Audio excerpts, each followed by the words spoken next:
Tonight, Democratic Congressman Adam Schiff, he sits on the Intelligence Committee, which held that hearing today, at which General Alexander testified. Thanks so much for taking the time, Congressman. It's always good to see you. Let me just start off, because we just had that little exchange there with Bob Baer that you heard, where Congressman Rogers had asked, does the technology exist to flip a switch and listen? The answer was categorically no. Bob Baer obviously saying the technology does exist. It's just not technically flipping a switch. It's a different kind of technology. If that's true, does that frustrate you that you sat there and heard answers so definitively that could be wrong?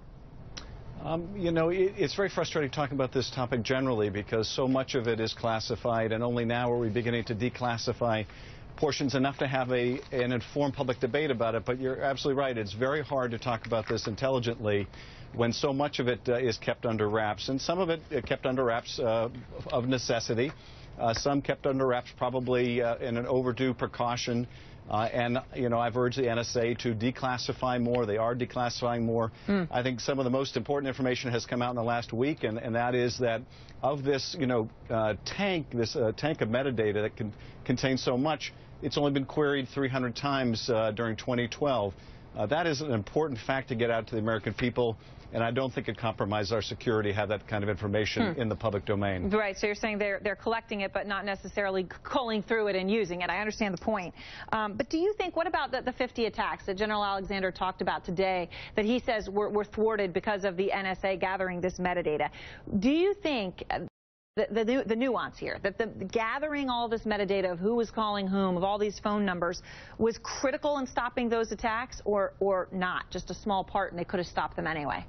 Well, I think what the general has said is that of those 50 thwarted attacks, 90% of them were stopped in this 702 program, the program called PRISM. That only 10% were stopped in the metadata program.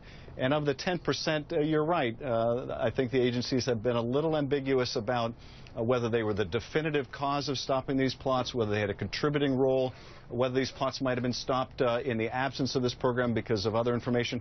Some of it is simply impossible to say, in the sense that if we didn't catch it through the metadata program, we may still have caught it.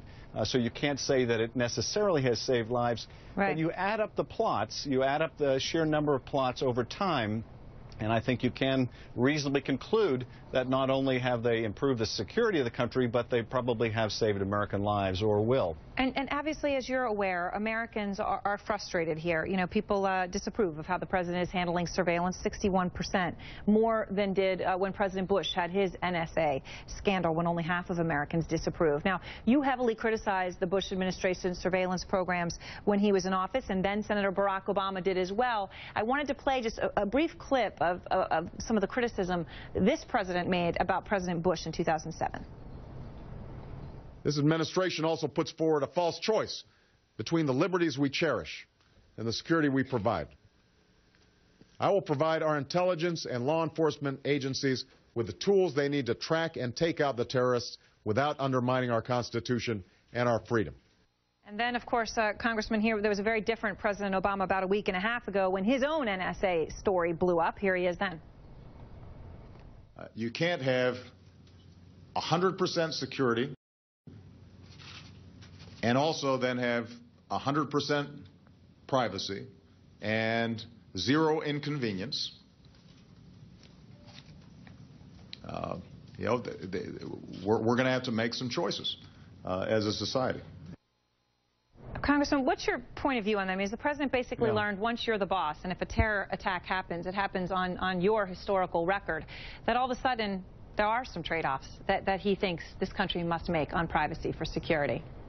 Well, I think it's a couple of things. I think first, what was going on in the last administration was warrantless wiretapping of Americans. And I remember asking the former Attorney General Gonzalez, did he believe that the commander-in-chief under his Article 2 power had the power to surveil on Americans in the United States without a warrant or without court authority?